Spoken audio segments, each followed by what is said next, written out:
At Anurag University, be everyone you dream to be.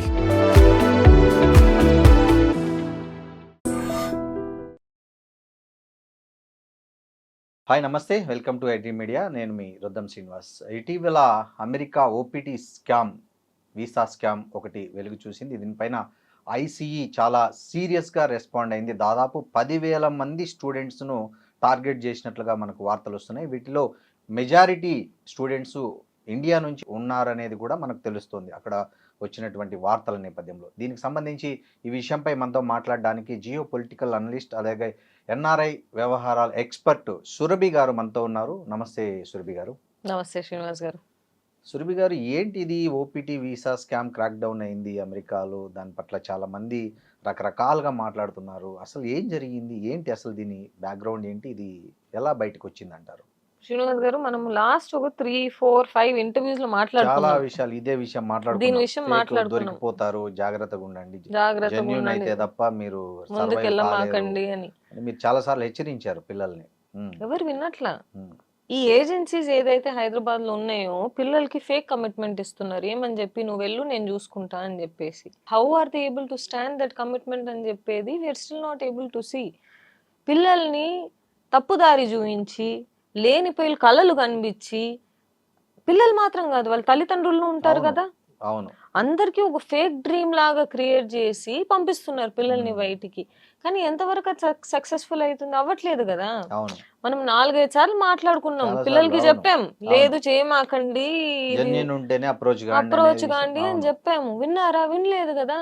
ఇప్పుడు చూడండి, we are still around. అంటే ఇప్పుడు ఎంత ఇండియన్స్ ని చూస్తే ఇండియన్స్ ఇంతే అనే ఒక దీనికి వచ్చారా వాళ్ళు కూడా.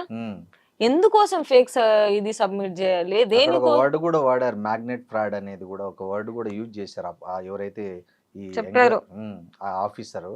సో ఇండియన్స్ పట్ల అలా చులకన భావం ఉండడానికి ఇట్లాంటివే కదా దోహదపడుతున్నాయి. ఇది స్టూడెంట్స్ తప్పు కాదు, తల్లిదండ్రులు తప్పు కాదు. ఈ ఏజెన్సీస్ ఏదైతే ఉందో, కన్సల్టింగ్ ఏజెన్సీస్ ఏదైతే ఉందో, వీళ్ళందరూ డబ్బు ఆశ చూపించి, డబ్బు తీసుకొని తిరిగి పేరెంట్స్ నుంచి, పిల్లల దగ్గర నుంచి, మేము చూసుకుంటాం మీరు వెళ్ళండి అని చెప్పి ఒక ఫేక్ ప్రామిస్ తో పంపిస్తారు. అంతేగాని వాట్ ఈస్ హ్యాపెనింగ్ టుడే కదా. ఓపీటీ అని ఒక వీసా ఎందుకు ఉంది? నువ్వు ఇంజనీరింగ్ చేసావా, ఇంజనీరింగ్ లో కూడా సబ్ డివిజన్స్ ఉంటాయి. కంప్యూటర్ సైన్స్ చదివావు అనుకో, నువ్వు కంప్యూటర్ సైన్స్ ఉద్యోగమే చేయాలి ఓపీటీలో. You cannot do another job. కానీ ఇక్కడ ఏంది, ఆ ఓపీటీ వీసాని H1 గా మార్చి, ఎవరిదో H1 తీసుకొని వాళ్ళ పేరు వీళ్ళ పేరు చేంజ్ చేసేసి, ఇలాంటివన్నీ ఫ్రాడ్లు చేస్తే వీళ్ళు పట్టుకుంటారు కదా. ఇప్పుడు అమెరికా మరింత చాలా స్ట్రిక్ట్ గా ఉంది. ఆఫ్టర్ ట్రంప్ సెకండ్ టైం వచ్చిన తర్వాత అక్కడ నిబంధనలన్నీ చాలా స్ట్రిక్ట్ చేశారు. ఎక్కడ అదే ఇంచు టు ఇంచు వాళ్ళు స్కాన్ చేస్తారు కాబట్టి we have to be careful. ఇక్కడ లాస్ట్ ఒక 2-3 ఇయర్స్ ముందు వెళ్ళిన students is also not safe. ఇప్పుడు వెళ్ళే students are also not safe. ఎందుకంటే ఇప్పుడు స్టూడెంట్ యుఎస్కి వెళ్తుండ అనుకోండి, దేనికోసం వెళ్తారు శ్రీనివాస్ గారు? మరీ డబ్బులు ఉండి ఒట్టి చదువు కోసం వెళ్తారే గానీ, లేకపోతే దేనికి వెళ్తారు? ఉద్యోగం చేయాలనే ఉద్దేశంతోనే కదా వెళ్ళేది కదా. దాని తర్వాత H1B తెచ్చుకుంటాం, H1B తెచ్చుకున్నాక H4 లో మా ఆవిడని తెచ్చుకుంటాం, మా పిల్లలు ఊరితే సిటిజన్స్ అవుతారు, అక్కడ నుంచి మేము జీసీ తీసుకుంటాం. This is the process. But the US is clearly saying don't come. How are our students still going? Not their fault. Agencies ఎవరైతే ఉన్నారో చుట్టూ హైదరాబాద్ లో డబ్బుల కోసం ఒక స్టూడెంట్ కి 10 లక్షలు తీసుకుంటున్నారు శ్రీనివాస్ గారు ఈ రోజు. This is the market value today. ఏంది ఇక్కడ ఓపీటీ చేయడానికి నువ్వు ఆడికి వెళ్ళు, నేను మీకు అడ్మిషన్ ఇప్పిస్తాను ఫస్ట్ ఒక యూనివర్సిటీలో. ఆ యూనివర్సిటీల నుంచి బయటకు వచ్చాక H1 ఫైల్ చేస్తాం, H1 ఫైల్ చేశాక జీసీ ఫైల్ చేస్తాం, జీసీ ఫైల్ చేశాక సిటిజన్షిప్ మొత్తం మేము చూసుకుంటామని ఒక ఫేక్ ప్రామిస్ తో ఈ ఏజెన్సీస్ పంపిస్తున్నాయే గానీ, ఇవన్నీ నమ్మి స్టూడెంట్స్ పేరెంట్స్ మోసపోతున్నారే గానీ ఇది రియాలిటీ కాదు. ఇప్పుడు ఒక స్టూడెంట్ కి ఏది జెన్యూన్ ఏది కాదని తెలుసుకోవడానికి అంటే ఏం చేయాలి నిజంగానే? ఇప్పుడు మీరు చెప్తున్నట్లు తల్లిదండ్రులకి విద్యార్థులకి అవగాహన లేక గుడ్డిగా కన్సల్టెన్సీలను నమ్ముతున్నాయి. ఓకే, వాళ్ళు ఒక కన్సల్టెన్సీ ఇది కరెక్ట్ కాదు అని తెలుసుకోవడానికి ఉన్న పారామీటర్స్ ఏంటి, వాళ్ళ ముందున్న ఆప్షన్స్? అంటే నేను ఫస్ట్ వచ్చేసి శ్రీనివాస్ గారు, మనకి ఎంత నాలెడ్జ్ ఉన్నదనుకోండి, వీఆర్ దట్ ఎఫిషియెంట్ అంటారు. ఉమ్, నువ్వు లైఫ్లో ఒక ఎంతో పెద్ద డెసిషన్ తీసుకుంటున్నావు. సరే తల్లిదండ్రులకి అవగాహన లేదు, ఒప్పుకుంటాం. చదివినోడివి నువ్వు, స్టూడెంట్వి నువ్వు, నువ్వు యుఎస్కి వెళ్తున్నావు అంటే నీకు ఏదో కొంచెం చదువు వస్తుంది కదా. ఖచ్చితంగా 100%. మరి బ్యాక్గ్రౌండ్ రీసెర్చ్ ఏంది, మనం ఎంతవరకు ఆ లైన్ దాటగలుగుతాము, ఇవన్నీ స్టూడెంట్స్ చూసుకోవాలి గాని అవును, బ్లైండ్ గా చూసుకోలేరు. నమ్మి ముందెళ్ళాలంటే ఎట్ట అవుతుంది, అవును, అవ్వదు కదా. అవును. సో ఇప్పుడు ఈ 10,000 మందిలో ఎక్కువ మంది భారతీయ విద్యార్థులే ఉన్నారు అనేది కూడా ఒక వార్త. ఇది ఎంతవరకు నిజము? 100% అండి. H1B ఓపీటీని మిస్యూజ్ చేసినంత మనం ఇండియన్స్ ఇంకెవరు లేరు. So without doubt I would say దాంట్లో 99.9% ఇండియన్స్ ఉన్నారన్నా కూడా దాంట్లో పెద్ద మనం సర్ప్రైజ్ అవ్వాల్సిన విషయమే లేదు. ఇప్పుడు ఈ ఐసీ డైరెక్టర్ ఒక మాట అన్నాడు, మ్యాగ్నెట్ ఫ్రాడ్ అని. అది చాలా పెద్ద పదం యాక్చువల్గా. సో ఎందుకు ఈ 10 ఏళ్లలో ఎప్పుడూ లేనంతగా అమెరికా ఇప్పుడు ఈ టైంలో ఇంతగా కాన్సన్ట్రేషన్ చేస్తుంది? ఎందుకు దీని బ్యాక్గ్రౌండ్ ఎందుకు అయిందో ఎందుకంటారు? ట్రంప్ వల్ల కదా శ్రీనివాస్ గారు. Okay, first and foremost Trump is a very strong Republican. Immigrants అంటే రిపబ్లికన్స్ కి అస్సలు ఒక ఇది లేదు. డెమోక్రాట్స్ అంటారా ఏదో కొంచెం కొంచెం అటు ఇటు చూసి చూడనట్టు పోతుంటారు. Yes, Republicans are strictly that way. Trump అంటారా ఇంకా twice the Republican is who is. So maybe because of that ఈ మధ్య ఉన్న visa restrictions have become more stricter. ఎందుకు ఒకానొక టైంలో ముస్లిమ్స్ మొత్తమే బ్యాన్ చేసి మీకు గుర్తుందో లేదో ఫస్ట్ టర్మ్ లో Muslims cannot enter the country అన్నారు ఆయన. కరెక్టా? ఇంత హేట్రెడ్ ఉన్న కంట్రీకి మీ పిల్లల్ని ఎట్లా పంపిస్తారు? What is your safety? ఇప్పుడు మనం పిల్లల మీద తప్పు చెప్పినాం, అవును నీకు అవగాహన ఉండాలి, ఏదైనా తల్లిదండ్రులకు ఆ మాత్రం బాధ్యత ఉండొద్దా? వాళ్ళు అమెరికా అంటే అన్ని మర్చిపోతున్నారు. అదే కదా అర్థం కాదు. డబ్బులు అని వస్తే శ్రీనివాస్ గారు ఇంకా చెప్పకూడదు కానీ it's not parent, it's not children. Ghost employers ఈ షెల్ కంపెనీల ద్వారా అంటే ఎట్లా జరుగుతుంది ఈ మోసం? ఒకసారి కొద్దిగా చెప్పండి. అంటే ఎలా మోసం చేస్తున్నారు విద్యార్థులను ఈ కన్సల్టెన్సీలు అనే వాళ్ళు? ఇప్పుడు ఒక ఈ గోస్ట్ ఎంప్లాయర్ మీరు అనుకోండి స్టూడెంట్. ఓకే, నేను స్టూడెంట్, మీరు స్టూడెంట్, నేను ఒక ఎంప్లాయర్. మీకు H1B రావాలన్నా ఓపీటీ రావాలన్నా ఒక ఎంప్లాయర్ వచ్చి మీకు స్పాన్సర్ చేయాలి. ఓపీటీ రావాలంటే ఏంది, ఈ అబ్బాయి మాతో పని చేస్తుండు అని ఒక లెటర్ ఇష్యూ చేస్తాం. H1 రావాలంటే ఏంది, ఈ అబ్బాయి మాతో పని చేయబోతుండు, ఆఫర్ ఇది అని చూపిస్తాం. ఇవి రెండు ఫేక్ అవుతాయి. వాళ్ళని గోస్ట్ ఎంప్లాయర్స్ అంటారు. 90% of these OPTs and H1s are ghost employers who sit in India. Hyderabad లో మీరు సికింద్రాబాద్ వెళ్ళి చూడండి, అమీర్పేట అయితే శ్రీనివాస్ గారు మన పాస్పోర్ట్ ఆఫీస్ ముందు చూసారు అనుకోండి, లైన్ అవే ఆఫీసులు. బేగంపేటలో వెళ్ళి చూడండి, లైన్ అవే ఆఫీసు. ఈ మధ్య ఇంకా మాదాపూర్ ఇటు ఫినాన్షియల్ డిస్ట్రిక్ట్ అనే ఒక దాంట్లో కూడా ఈ ఆఫీసెస్ వచ్చేసాయి. ఫేక్ ఎక్స్పీరియన్స్ పెడతాం, ఫేక్ ఎడ్యుకేషన్ పెడతాం, ఫేక్ బ్యాంక్ బ్యాలెన్స్ పెడతాం, అన్ని చేసి నేను పంపిస్తారు. సరే అడిగి పోయి నాకు వచ్చేదేముంది? వెనక్కి తిరిగి రావడం, కేసుల్లో ఇరుక్కోవడం. ఒకసారి యుఎస్ బ్యాన్ చేస్తే ఇంకా ఏ దేశానికి వెళ్ళలేవు నువ్వు. ఇప్పుడు 2 years వరకే శ్రీనివాస్ గారు ట్రంప్ ఉండేది. అప్పటిదాకా కొంచెం సైలెంట్ గా ఉన్నాం అనుకోండి, అయిపోయిద్దిగా. Yes or no? బట్ అది ఎవరికి అర్థం కావట్లే. ఏ స్ట్రెచ్ కి వెళ్తున్నారంటే స్టూడెంట్స్ వచ్చేసి మేము 30 లక్షలు కడతాం, 40 లక్షలు కడతాం, మమ్మల్ని యుఎస్ కి పంపియండి. యాడికి వెళ్ళి పంపిస్తాం? అందుకే సోషల్ స్టిగ్మా మనం మాట్లాడుకుందే మాట్లాడతాం కానీ సోషల్ స్టిగ్మా. ఈ కన్సల్టెన్సీలు ఇంకా ఒక అడుగు ముందుకేసి షెల్ కంపెనీలు కూడా వీళ్ళే క్రియేట్ చేసి వాటి ద్వారా కూడా ఈ లెటర్స్ ఇస్తున్నారు అనేది కూడా అంతే కదా. ఇప్పుడు మీరు ఎంప్లాయర్ అనుకోండి, your student, I'm N employer. నేను నా కంపెనీలో నేను హైర్ చేస్తున్నానంటే అదో విషయం. అవును. కానీ ఓ క్లయింట్ లెటర్ అని ఒకటి ఉంటది. ఆ క్లయింట్ లెటర్ ఇవ్వడానికి ఎక్స్ కంపెనీని దే ఎస్టాబ్లిష్. అంటే ఏంది, ఏ కంపెనీ నుంచి క్లయింట్ లెటర్ వస్తుంది, బి కంపెనీ H1B ఫైల్ చేస్తుంది. అర్థమవుతుందా? సో క్లయింట్ లెటర్ లేకుండా నీకు H1B రాదు, ఓపీటీ వస్తదేమో, H1 రాదు. సో ఈ షెల్ కంపెనీస్ అన్ని ఏంది, ఈ ఫేక్ క్లయింట్ లెటర్ ఇవ్వడానికి పెట్టిన ఒక వ్యవస్థ. ఇవన్నీ స్టూడెంట్స్ కి అర్థం కాదు. మేము అన్ని చూసుకుంటామని ఈ అమీర్పేటలో ఉన్న కన్సల్టెంట్స్, బేగంపేటలో ఉన్న కన్సల్టెంట్స్, ఇప్పుడు మాదాపూర్, హైటెక్స్ అందరు చెప్తారు మేము పంపిస్తామని. కానీ డీపోర్ట్ అయ్యే ఛాన్సెస్ ఇప్పుడు చూడండి ఎంత ఉందో. చాలా ఉంది. ఇంకోటి ఇక్కడ చాలా సెన్సేషనల్ విషయం ఏంటంటే ఇండియా నుంచి హెచ్ఆర్ యాక్టివిటీస్ పెట్టే కంపెనీల మీదే అక్కడ ఐసీఈ ఎక్కువ ఫోకస్ పెట్టిందనేది తెలుస్తుంది మనకు అమెరికా నుంచి వచ్చిన వార్తల నేపథ్యంలో. ఇది నిజమైతే మాత్రం ఇక్కడ అమెరికా సంస్థలకు మీద ఆధారపడి ఇక్కడ హెచ్ఆర్ కార్యకలాపాలు నిర్వహించే ఐటీ కన్సల్టెన్స్ల పరిస్థితి ఎలా ఏంటి, అసలు వాళ్ళకు ఉపాధి కోల్పోవడమేనా? యుఎస్ మర్చిపోండి శ్రీనివాస్ గారు, ఇండియన్ స్టాఫింగ్ తీసుకోండి. మీరు ఇండియాలో నీకు ఒక జాబ్ రావాలంటే హైదరాబాద్ తీసుకుందాం, take the top 5 or 6, take 20 for example. నీకు ఒక జాబ్ రావాలంటే అనుకోండి, ఒక పోర్టల్ ఉంటది నౌకరీ అని చెప్పేసి. ఫస్ట్ అండ్ ఫార్మోస్ట్ ఆ పోర్టల్ ని మనం ఇండియా నుంచి తీసేసేయాలి. ఎందుకని కూడా చెప్తాం. ఆ పోర్టల్ ఏం చేస్తుంది, ఫస్ట్ ఎంప్లాయర్స్ దగ్గర నుంచి ఎంత డబ్బులు గుంజుతుందో, ఇప్పుడు నేను నౌకరీ లాగిన్ అయ్యి మీ రెజ్యూమే చూడాలనుకోండి, ఒక్కొక్క రెజ్యూమేకి 20 rupees 25 rupees is what Naukri charges today. Okay, ఇది ఎవరైతే రెజ్యూమే అప్లోడ్ చేస్తున్నారో వాళ్ళకి తెలియదు. దానిపైన సర్వీస్ ఏముంటది, ఎంప్లాయీ ద్వారా వస్తే అంటే స్టూడెంట్ ఎంప్లాయీ మీ రెజ్యూమే చేయడానికి ఇంత డబ్బులు తీసుకుంటాం, మిమ్మల్ని హైలీ మార్కెట్ చేయడానికి ఇంత డబ్బులు తీసుకుంటాం అని నౌకరీ చెప్తారు. ఇక్కడ ఎంప్లాయర్ సైడ్ లో ఏంది, 20 రూపీస్ ఒక రెజ్యూమే కట్టాలి. అలాంటి రెజ్యూమేస్ ఎన్ని ఉంటాయి ఇండియాలో మొత్తం కలిపితే? ఈ నౌకరీ అనే ఒక పోర్టల్ తప్పితే ఇంకా ఏ పోర్టల్ లేదు ఇండియాలో. లింక్డ్ఇన్ కూడా సెకండరీ అంటే లింక్డ్ఇన్ కూడా సెకండరీనే నౌకరీకి వస్తే. అంటే ఓ లెవెల్ వరకు నౌకరీ యూజ్ చేస్తారు, ఓ లెవెల్ తర్వాత లింక్డ్ఇన్ యూజ్ చేస్తారు.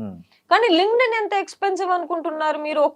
ఎంత 76 లక్షలు 78 లక్షలు కడితే ఒక 4-5 పోస్టింగ్స్ వస్తాయి లింక్డ్ఇన్ లో. హెచ్ఆర్ లకు ఎవరైతే ఉన్నారో ఫస్ట్ నౌకరీ కాస్ట్ లింక్డ్ఇన్ కాస్ట్ ఉంటది. తర్వాత ఏంది, హెచ్ఆర్ ఎవరైతే ఆడ కూర్చున్నాడో, టాలెంట్ అక్విజిషన్ హెడ్ ఎవరైతే కూర్చున్నాడో, రిక్రూటర్ ఎవరైతే కూర్చున్నారో, వీళ్ళందరికీ డబ్బులు ఇస్తే ఓ అబ్బాయికి ఉద్యోగం వస్తుంది. ఇండియాలో చెప్తున్నా, మన హైదరాబాద్ లో తెలంగాణలో చెప్తున్నా మీకు, వాళ్ళ పేర్లతో సహా వాళ్ళు ఎంత తీసుకుంటారు. ఒక ప్లేస్మెంట్ కి కాంట్రాక్ట్ ఉందనుకో శ్రీనివాస్ గారు, కాంట్రాక్ట్ ఎంప్లాయీకి ఏంది, ఎక్స్ కంపెనీ అనుకుందాం, 1,50,000 ఇస్తుండ ఆ బిల్ అమౌంట్. నేనైనా ఏ ఓ కంపెనీ అయినా ఎవరైతే పని చేస్తున్నారో వాళ్ళకి 80,000 ఇస్తా.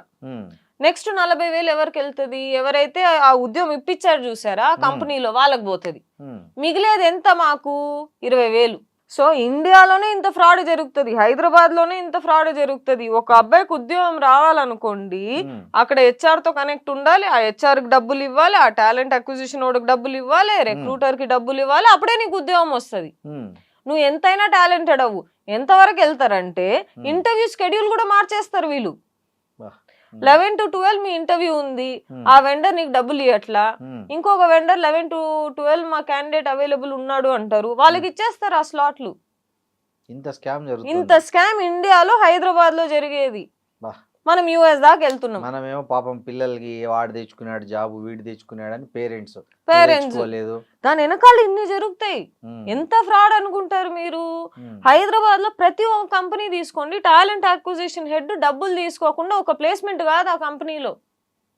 వాళ్ళ పేరులతో సహా వాళ్ళు ఎంత తీసుకుంటారు అంత సహా తెలిసి, కాబట్టి నేను మీకు చెప్తున్నా, ఏ ఒక స్టూడెంట్ అయినా, ఏ ఒక ఎంప్లాయర్ అయినా కానీ, ఏ ఒక ఎంప్లాయీ అయినా కానీ, నువ్వు కరెక్ట్ వెండర్ త్రూ ఆ కంపెనీకి వెళ్ళకపోతే నీకు జాబ్ రాదు, ఇంటర్వ్యూనే రాదు నీకు. ఎందుకు? ఎవరైతే వెండర్లు డబ్బులు ఇస్తున్నారో వాళ్ళని ఫస్ట్ ప్రయారిటీ ఇస్తారే గానీ నువ్వు మంచి క్యాండిడేటా లేదా అది నెక్స్ట్. సో అప్పుడు ఈ స్కిల్ ప్రాబ్లమ్స్ ఏం రావా? అంటే వాళ్ళు తీసుకున్న వాడికి డబ్బు తీసుకున్న వ్యక్తికి స్కిల్ ఉందా లేదా, సూట్ అవుతాడా లేదా మన జాబ్ డిస్క్రిప్షన్ కి అనేది ఏమి ఉండదా అట్లాంటి టెస్ట్? మీరు పెద్ద పెద్ద కంపెనీలు తీసుకోండి, టెక్ మహీంద్రా తీసుకోండి, ఈరోజు లక్షల మందిలో నువ్వు ఒక ఎంప్లాయ్. ఫ్లటర్ అని ఇంకో కంపెనీ ఉంది, 1000 మందిలో నువ్వు ఒక. కానీ ఈ కంపెనీలో అన్ని డబ్బులు తీసుకొని చేసే పనిలే. ఇవి కంపెనీలకు తెలుసా, జస్ట్ ఇలా హెచ్ఆర్ లెవెల్లోనే? అందరికి పై నుంచి కింద దాకా తెలుసు అండి, ఇట్టనే జరుగుతాయి. తెలియనిది ఎవరికి? ఆ స్టూడెంట్ కి, ఎవరైతే అప్లై చేస్తున్నారో ఆ ఎంప్లాయీకి. వీళ్ళ వరకే తెలియదు కానీ పై నుంచి కింది దాకా తెలిసిందే ఈ విషయం. దీని వల్ల ఈ టాలెంట్ అక్విజిషన్ హెడ్స్ ఎవరైతే ఉన్నారో ఎన్ని డబ్బులు సంపాదించుకున్నారు అనుకున్నారు? విల్లాలు కట్టేసినారు, పిల్లలకి పెళ్లిళ్ళు చేసేసినారు, BMW కార్లు, బెంజ్ కార్లు అని తిరుగుతున్నారు ఈ మధ్య. ఇంకోటి సురభి గారు, ఈ పే టు స్టే అనే స్కీమ్ ఉంది కదా, దీంట్లో చిక్కుకున్న వాళ్ళకి ఏంటి ఆప్షన్ ఏముంది? అంటే మనకి ఈ చట్టపరంగా ఏమైనా ఆప్షన్స్ ఉన్నాయా? ఏం లేవు Srinivas garu, it's not available at the moment. అది ఎక్సర్సైజ్ చేసినా కూడా మనకి ఎంత వరకు అది సక్సెస్ఫుల్ గా ఇది అవుతుంది అని చెప్పేసి we do not know right now. People see first and foremost inflation చాలా పెరిగిపోయింది. ఇప్పుడు ఎక్స్ట్రీమ్. మొదలు పెట్టేశాం కదా, బంగారు కొనొద్దు, పెట్రోల్ సేవ్ చేయి, బయట దేశానికి వెళ్ళొద్దు. ఇంకా దీనికంటే ఇంకా సిచ్యువేషన్ ఎక్కడ వస్తుంది చెప్పండి? Which means we are preparing for a situation that is going to come next. ఎంత ఇన్ఫ్లేషన్ పెరిగింది. ఒక కేజీ బియ్యం మంచిగా కొనాలంటే ఈ రోజు 100 రూపాయలు అంట. అవునవును, కరెక్ట్, వాస్తవం కదా. ఇలాంటి దాంట్లో పిల్లలకు ఉద్యోగం లేకపోతే as a country where are we going forward? ఇవన్నీ కాకుండా ఈ హెచ్ఆర్లు డబ్బు తీసుకోకుండా పని చేస్తున్నారా? లేదు. దీంట్లో ఇరుక్కున్నది ఎవరు? మన స్టూడెంట్స్, ఎవరైతే జాబ్ ఎత్తుకుని పోతారో వాళ్ళు. ఒక జావా డెవలపర్ తీసుకోండి, 8 years లో 6 ఏళ్ళు జావా డెవలప్మెంట్ చేస్తాడు. ఇప్పుడున్న రిక్వైర్మెంట్ ఏంది? నీకు జావా డెవలప్మెంట్ తో పాటు క్లౌడ్ రావాలి, క్యూబర్నెట్స్ రావాలి, AWS రావాలి, ఇవన్నీ స్కిల్స్ ఉంటే నేను తీసుకుంటా అంటారు ఒక్కొక్క కంపెనీ. ఎట్టొస్తుంది అబ్బాయికి? అన్ని ఒకటే చేస్తే వాడి ఉద్యోగం ఏంటి? ఈ అబ్బాయి ఒక ఆఫీస్ పెట్టుకోవచ్చు కదా, ఎక్కడ వస్తుంది? రాదు. ఇవన్నీ దాటి సరే నేను అన్ని నేర్చుకొని ముందుకు పోయినానా, ఓ వెండర్ త్రూ సబ్మిట్ చేశానా, ఆ వెండర్ కి క్లయింట్ తో రిలేషన్షిప్ లేదా, నీ రెజ్యూమే ముందుకు పోదు. ఏ వెండర్ అయితే క్లయింట్ డబ్బులు ఇస్తున్నాడో ఆ రెజ్యూమేనే ముందుకు పోతుంది. మేము కూడా చేసే స్టాఫింగ్ బిజినెస్ ఓపెన్ గా చెప్తున్నా, నేను ఓపెన్ గా చెప్తున్నా. డబ్బులు ఇవ్వకపోతే ఏ ఓ క్లయింట్ అయినా తీసుకోండి, హైదరాబాద్ లో, బెంగళూరు లో, బాంబేలో పని జరగదు. అలా ఉంది ఈ రోజు పరిస్థితి. మనం ఇంకా US దాకా వెళ్ళినాం. ఒకప్పుడు గవర్నమెంట్ ఉద్యోగాలకు ఈ సిస్టమ్ ఉండేది, ఇప్పుడు ప్రైవేట్ ఉద్యోగాలకు కూడా లంచాలు ఇవ్వాల్సిన పరిస్థితి దాపురించింది దేశంలో. అలా ఉంది. సో పాపం ఇది తెలియక చాలా మంది పిల్లలు, తల్లిదండ్రులు వాళ్ళు తిట్టుకుంటా ఉంటారు. పాపం మా వాడి తిట్టుకుంటా ఉంటారు. అరే మా వాడు ఇక్కడ అబ్బాయి అమ్మాయి ప్రాబ్లం కాదు, వెనకాల ఇంత స్కామ్ జరుగుతుందని ఎవరికి తెలియదు కదా. తల్లిదండ్రులకు తెలుసా ఈ విషయం? యాక్చువల్ గా పాపం తెలవాలి, అవగాహన. మనం ఈ ఇంటర్వ్యూ చేసేది అందుకే అనుకుంటున్నాం. అవునవును. ఇంకోటి అండి, ఈ స్టెమ్ OPT ఎక్స్టెన్షన్ తీసుకునే విద్యార్థులకి ఫామ్ ఐ 983 ఈ ఫిల్ చేసే టైంలో ఎలాంటి జాగ్రత్తలు తీసుకోవాలంటారు? ఏది ఉంటే అది రాయాలండి ప్రస్తుతానికి, అంతే. దానికంటే మనం కొంచెం తక్కువ రాసినా ఇబ్బందే, ఎక్కువ రాసినా ఇబ్బందే. వాట్ ఎవర్ ఇస్ దేర్, ఉన్నది ఉన్నట్టు కేవలం జెన్యూన్ అది రాదు, ఆ వీసా అప్రూవ్ కాదు. ఉన్నది ఉన్నట్టు పెడితే ఆ వీసా అప్రూవ్ కాదు. సో ఇప్పుడు మనం ఏంది, ఫస్ట్ ట్రైన్ చేసుకోవాలి మన స్టూడెంట్స్ని. ఇక్కడ నుంచి ట్రైన్ అయ్యి నువ్వు నిజంగానే 2 years జాబ్ ఎక్స్పీరియన్స్ పెట్టుకొని తర్వాత అప్లై చేయి. ఏదున్నా జెన్యున్ గా చేసుకో. ప్రాసెస్ కొంచెం ఇబ్బంది అవుతుందేమో కానీ బట్ ప్రాబ్లం ఉండదు. కరెక్ట్ కదా. ఇండియాలో కూడా ఎన్ని బ్యాక్గ్రౌండ్ వెరిఫికేషన్స్ ఫెయిల్ అయితే ఎందుకు? PF ఉంటే ఆ బ్యాక్గ్రౌండ్ వెరిఫికేషన్ క్లియర్ అవ్వదు. కానీ అదే అబ్బాయి మీరు ఆ HR తెలుసుకొని వాడికి 1 లక్ష రూపాయలు పడేశారు అనుకోండి, PF ఉన్నా PF లేకపోయినా BGV క్లియర్ అయిపోతుంది. ఇంకోటి అండి, ఇది ఈ మధ్య అన్అనౌన్స్డ్ సైట్ విజిట్స్ పెంచుతామని కూడా అమెరికాలో బాగా అనౌన్స్ చేశారు. అలాగే పెంచారు కూడా ఈ మధ్య. మీరు కొన్ని సిటీల్లో చూస్తే చాలా ఒక 1 weekలోనే దగ్గరగా నా దగ్గర ఉన్న డేటా ప్రకారము ఈ టెక్సాస్, వర్జీనియా, న్యూయార్క్ వంటి రాష్ట్రాల్లోనే వారంలోనే 18 సైట్ విజిట్స్ జరిగాయంట. సో ఇలాంటి సైట్ విజిట్స్ జరిగినప్పుడు అక్కడ ఆఫీస్లో ఏ కారణం వల్ల అయినా వాళ్ళు లేకపోతే ఏంటి పరిస్థితి? అసలు డిపోర్ట్ చేస్తారు కదా. డిపోర్టే. The Trump administration is not giving you a chance to say మీరు 0.01 ఎక్కడైనా డీవియేట్ చేసి వీసా తెప్పించుకున్నా గానీ your visa is gone, you are deported back to India. ప్రస్తుతం ఉన్న సిచ్యువేషన్ అయితే అది. ఇంకోటి, ఈ రిమోట్ వర్క్ చేస్తున్న వాళ్ళ ఉద్యోగులు ఏమైనా సడలింపు ఉంటుందంటారా? రిలాక్సేషన్ ఉంటుందంటారా? లేకపోతే వాళ్ళకి ఏమన్నా? కోవిడ్ టైంలో మనం ఏం చేసామంటే మరి కొంచెం అతి తెలివి యూజ్ చేసి మూన్ లైటింగ్ అని చేసేవాళ్ళం. Correct. మూన్ లైటింగ్ అంటే ఏంది? ఒక ఉద్యోగం చేసుకుంటూ ఇంకో ఉద్యోగం ఉద్యోగం తెలియకుండా ఇంకో ఉద్యోగం దొంగచాటుగా ఇంకో ఉద్యోగం చేసేదాన్ని అందుకోసం ఈ రోజు వర్క్ ఫ్రమ్ హోమ్ అనేది ప్రతి ఇండియన్ కి, అంటే మనకు ఆపర్చునిటీ వస్తుంది శ్రీనివాస్ గారు, దాన్ని మనం కరెక్ట్ గా వాడుకోవాలి. వాడుకోకుండా త్వరగా డబ్బులు చేసేద్దాం, 2 జాబులు చేద్దాం, ఇవన్నీ ఎక్కడి నుంచి పనికి అవుతుంది? ఎందుకు నమ్ముతారు ఎంప్లాయర్స్ అయినా? నేను నమ్మరు కదా. ఇప్పుడు యుఎస్ మొత్తం ఇండియా మీద పడింది ఎందుకు? మనం అంత మిస్యూజ్ చేసేసుకున్నాం. ఓపీటీని, సిపిటీని, గ్రీన్ కార్డ్ ని, సిటిజన్షిప్ ని అంత మిస్యూజ్ చేసేసుకున్నాం మనం. ఇంకోటి ఈ స్కామ్ లో నేమ్స్ ఎవరైతే రిజిస్టర్ అయి ఉంటాయో వాళ్ళకి ఫ్యూచర్ లో H1 గానీ గ్రీన్ కార్డ్ ప్రాసెస్ లో ఏమైనా ఇబ్బందులు ఉంటాయి? ఖచ్చితంగా వస్తాయి కదా. రాదు వీసా, మర్చిపోవాల్సిందే. ఇంకా H1B రాదు, గ్రీన్ కార్డ్ H1B రాకపోతే గ్రీన్ కార్డ్ అసలుకే రాదు. నువ్వు ఇంకా మరి EB5 చేసుకుంటావా? నువ్వు ఎంత 10 కోట్లు అనుకుంటా. ఇప్పుడు 10 కోట్లు కాదు, 10 మిలియన్, సారీ 7 మిలియన్ చేశాడు. 7 మిలియన్ అంటే ఎంత? 7 into 8 is what you have to pay, right? Who is going to pay that kind of money? Nobody will know. US is a bad option అండి. ట్రంప్ ఉండేదాకా US is a bad option. ఇండియాలో కూడా we are now thinking of a strategy where we are able to file a case against HRs who are taking money for placements inside Hyderabad. If that is not the case, Telangana అబ్బాయిలకి, తెలంగాణ అమ్మాయిలకి తెలంగాణలో ఉద్యోగం రాదు. మీరు notice చేశారు ఎప్పుడైనా? బెంగళూరులో పోయి పని చేసుకుంటారు, చెన్నైలో పోయి పని చేసుకుంటారు. ఎందుకు ఇక్కడ ఉద్యోగం రాదు అనుకుంటారు? ఎందుకంటే ఈ హెచ్ఆర్లన్నీ డబ్బులు తీసుకుని వాళ్ళ రెజ్యూమేలు కూడా ప్రాసెస్ చేయకపోవడం వల్ల, వేరే వెండర్ త్రూ డబ్బులు తీసుకొని ఈ వెండర్ దగ్గర డబ్బులు తీసుకోలేకపోవడం వల్ల, ఏ వెండర్ అయితే నీకు డబ్బులు ఇస్తున్నారో వాళ్ళ రెజ్యూమేస్ ఫస్ట్ ఫార్వర్డ్ చేసి వాళ్ళకి ఇంటర్వ్యూలు పెట్టించి వాళ్ళ ప్లేస్ అయితే నీకు పర్సెంటేజ్ వస్తుంది అని. ఇది ఎక్కడ తీసుకోండి, జాబులు, education has become a business, health care also has become a business. It's no longer service. ఇంకోటి సురేష్, కొంతమంది జెన్యున్ గా కంపెనీల్లో పనిచేస్తుంటారు, తెలుసో తెలియకో ఇట్లాంటి స్కాముల్లో ఇరుక్కుంటారు. వాళ్ళ పరిస్థితి ఏంటంటారు? అంటే వాళ్ళు నిజంగా జెన్యున్గా చేస్తుంటారు కానీ ఎవరి కోసమో ఇట్లాంటి ఫేక్ కొన్ని చేసింటారు. వాళ్ళ పరిస్థితి ఏంటంటారు? ఇండియాలో అయితే BGV is very strict Srinivas గారు. పిఎఫ్ అని ఒకటి ఉంటుంది, ప్రావిడెంట్ ఫండ్. ప్రావిడెంట్ ఫండ్ మీకు క్లియర్ అయ్యేదాకా ఇండియాలో మీకు ఉద్యోగం రాదు. ఫార్మ్ 16 అనేది లేకపోతే ఇండియాలో యూ వోంట్ క్లియర్ బీజీవీ. ఇండియాలోనే ఇన్ని రెస్ట్రిక్షన్స్ ఉంటాయి. So until you have PF, until you have form 16, pay slips, bank statement match మ్యాచ్ అయ్యేదాకా నీకు ఇండియాలో బీజీవీ క్లియర్ అవ్వదు. బీజేపీ క్లియర్ అవ్వకపోతే మీకు ఇన్ఫోసిసే కానీ, క్యాప్జెమినై కానీ, కాగ్నిజెంటే కానీ, హెచ్సిఎల్ఏ కానీ వీళ్ళందరూ జాబ్స్ ఇవ్వరు. ఫస్ట్ అండ్ ఫార్మోస్ట్ రావాలన్నా కాంట్రాక్ట్ లో రావాలి. నువ్వు వేరే వాళ్ళ ఎంప్లాయర్ తో పనిచేసి మాకు కాంట్రాక్ట్ చేయంటే వీళ్ళందరూ ఒప్పుకుంటారు. సో రైట్ నౌ 0% ఉంది. ఎవరికైనా ఏది ఉందో ఉన్నట్టు చెప్పుకుంటేనే it is safe right now. US లో అయినా ఇండియాలో అయినా we don't have another option. చాలా మంది పాపం పేద మధ్యతరగతి విద్యార్థులు తెలుసో తెలియకో ఈ స్కామ్లో వాళ్ళు పార్ట్ అయిపోయారు. సో వాళ్ళు ఇప్పుడు దీని నుంచి బయటపడే మార్గం లేదా? అంటే జెన్యున్గా వాళ్ళు బయటపడాలనుకుంటే ఏంటి ఆప్షన్ ఏముంది వాళ్ళకి? అంటే ఇప్పటిదాకా రెజ్యూమే ఏమైతుందో అవన్నీ తీసేసేయాలి. బ్రేక్లో ఉన్నాను నేను ఒక 7 years 6 years, తర్వాత ఇప్పుడు ఉద్యోగంకి వస్తున్నా అని చెప్పుకోవాలి. కానీ ఫేక్ ఎక్స్పీరియన్స్ పెట్టుకోలేం శ్రీనివాస్ గారు. ఓకే, ఫేక్ ఎక్స్పీరియన్స్ పెట్టుకున్నా కానీ యూ కెనాట్ క్లియర్ బీజీవీస్. చాలా కష్టం.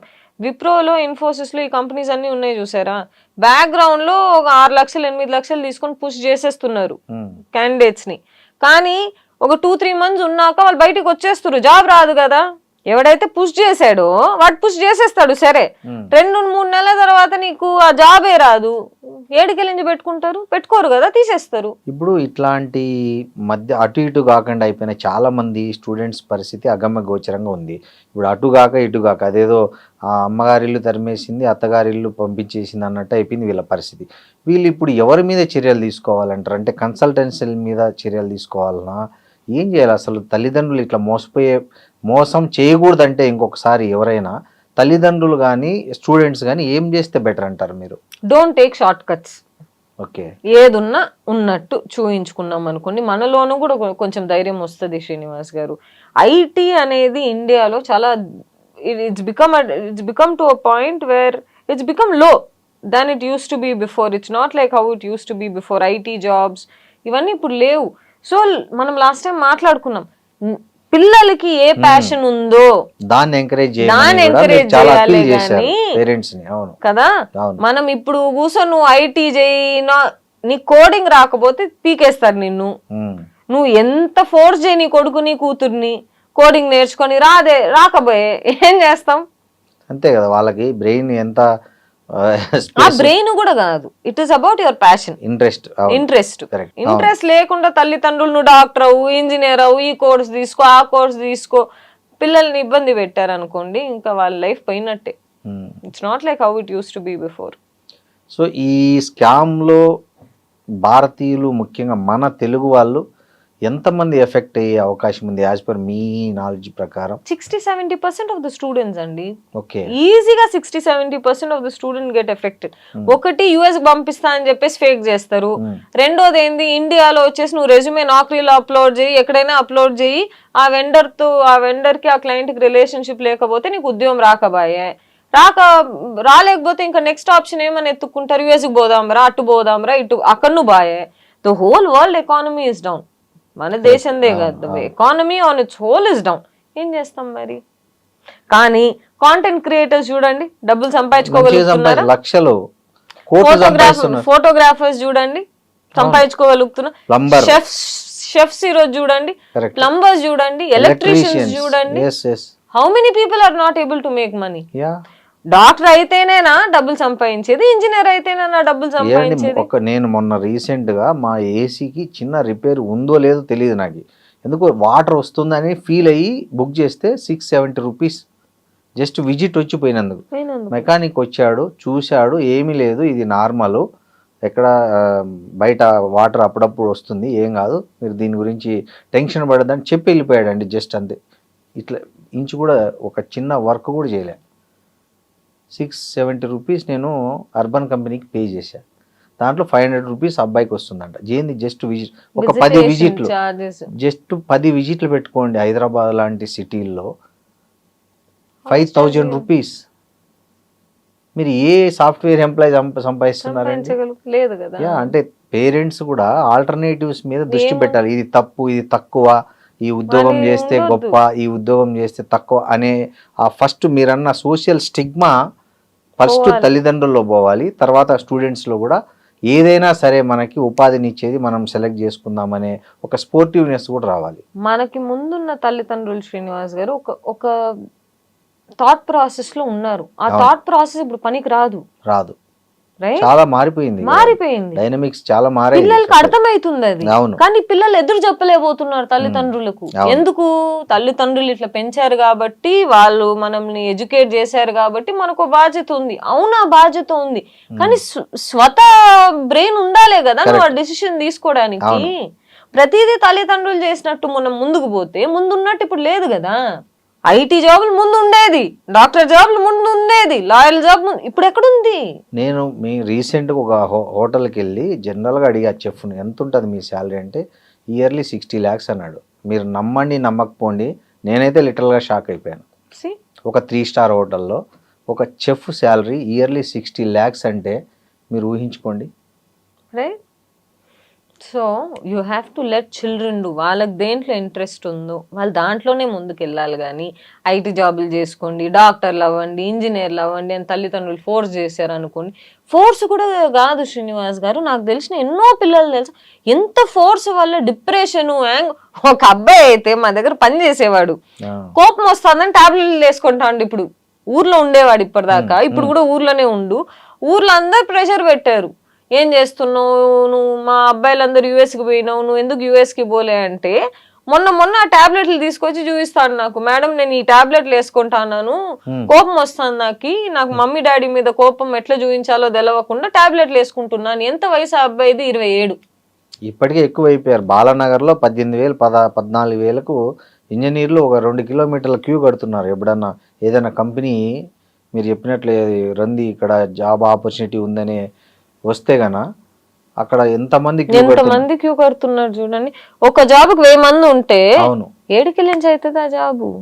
ఆ జాబులో కూడా ఈ టాలెంట్ అక్విజిషన్ వాళ్ళు, హెచ్ఆర్ వాళ్ళు, వీళ్ళందరూ డబ్బులు తీసుకొని తెలిసిన క్యాండిడేట్లు మాత్రం పంపిస్తే వాట్ ఈస్ ద పాయింట్ ఉండదు కదా.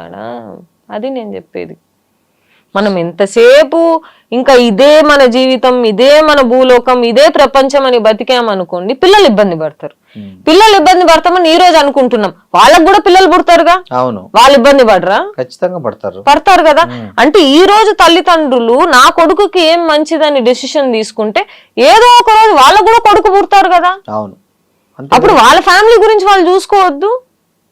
మరి ఈ రోజు నేను చెప్పిన మా తల్లిదండ్రులు ఏం చెప్తే అది చేయాలి, ఈ సోషల్ స్టిగ్మాలు మెయింటైన్ చేయాలి, ఎట్టయితుంది శ్రీనివాస్ గారు? పిల్లలకి అవ్వదు కదా. అవ్వదు. సురభి గారు, ఫైనల్గా మీరు ఈ అంటే చాలాసార్లు చెప్పారు, ఇంకొకసారి మీతో చెప్పిద్దామని అడుగుతున్నా. ఏం చెప్తారు స్టూడెంట్స్కి, ఏం చెప్తారు పేరెంట్స్కి, ఏం చెప్తారు? ఈ అమెరికా కళల నుంచి వాళ్ళు మేల్కోవాలంటే వాళ్ళు ఫస్ట్ చేయాల్సిన పని ఏంటి? సోషల్ స్టిగ్మా అనేది మర్చిపోవాలి శ్రీనివాస్ గారు. పరువు ఈ ఒక్క వర్డ్ ఉంది చూసారా, ఎన్ని డెసిషన్స్ లైఫ్ లో తీసుకుపోతుందో. మీరు కూడా తెలుగోలే, మేము కూడా తెలుగోలమే, ఇండియాలో పుట్టినోళ్ళమే, హైదరాబాద్ లో ఉన్నోళ్ళమే, తెలంగాణలో, Andhra. So what is our entire ఇది పరువు. ఆ పరువు అనేది కాసేపు పక్కన పెట్టి నీ బిడ్డకి ఏంది మంచిది, నా బిడ్డ సంతోషంగా ఉంటాడా అనే ఒక ఆలోచనతో ముందుకు పోయినాం అనుకోండి, కొంచెం సెక్యూర్గా ఉంటారు, పిల్లల్ని కాపాడుకోగలుగుతారు. ఇప్పుడు కూడా సోషల్ స్టిగ్మా, డబ్బులు ఇవన్నీ చూసుకొని ముందుకు పోయినాం అనుకోండి, డిప్రెషన్ అని 40 ఏళ్ళకి 35 ఏళ్ళకి హార్ట్ అటాక్ వచ్చి పోతా ఉన్నారు పిల్లలు. అవునండి, చాలా మందికి, ఎన్నో జనాలు. మీరు నమ్మరు, ఇది 1 వీక్ ముందు జరిగింది. మాకు ఇన్సూరెన్స్ ఇస్తానని చెప్పేసి మా సునీత్ వాళ్ళ కజిన్ మన ఎంప్లాయీస్ కన్నా ఇన్సూరెన్స్ తీసుకుందామని చెప్పి వచ్చారు. ఆ మనిషి ఇంత అవుతుంది మేడం ఇన్సూరెన్స్ కి, ఇవన్నీ చెప్పారు. చెప్పిన తర్వాత 2 days తర్వాత ఆ మనిషికి హార్ట్ అటాక్ వచ్చింది. బాగున్నాడు ఆ మనిషి, మాకొచ్చి హెల్త్ ఇన్సూరెన్స్ తీసుకోండి అని చెప్పి, మన ఎంప్లాయీస్ కన్నా ఎంత హెల్త్ ఇన్సూరెన్స్ తీసుకోవాలి. ఆ మనిషికి హార్ట్ అటాక్ వచ్చి అతనికి ఉందా హెల్త్ ఇన్సూరెన్స్? అతనికి ఉంది కానీ చెప్తున్నా ఎంత స్ట్రెస్ పడుతున్నారు అంటే. టార్గెట్స్ వాళ్ళకు చాలా టార్గెట్స్ మార్కెటింగ్ జాబ్ చేసే వాళ్ళకి మామూలు టార్గెట్స్ ఉండవు అనుకుంటాం ఈ రోజు. కానీ ఈ స్ట్రెస్ వల్ల nobody is happy Srinivas garu. As a country, as India, is any family going to bed కొంచెం పీస్ఫుల్ గా, ఏదో ఒక సమస్య, డబ్బులు, ఆరోగ్యము, పరువు, ఇవన్నీ డెసిషన్స్ తీసుకునేది దేనికి? పరువు వల్ల. పరువు నువ్వు కొంచెం పక్కన పెట్టి నీ బిడ్డ మెంటల్ హెల్త్, ఫిజికల్ హెల్త్ గురించి ఆలోచించండి. తనకి ఏమి ఇష్టం ఉందో దాంట్లో ముందు దారి చూపిస్తే ఎందుకు వస్తుంది స్ట్రెస్ ఆ బిడ్డకైనా? సో ఫైనల్ గా స్టూడెంట్స్, తల్లిదండ్రులు పిల్లల ఇష్టాలను గౌరవించండి. తల్లిదండ్రులు వాళ్ళని దయచేసి ఇబ్బంది పెట్టద్దండి అని మంచి సందేశం ఇచ్చారు. థ్యాంక్ యూ శ్రీనివాస్ గారు. Thank you.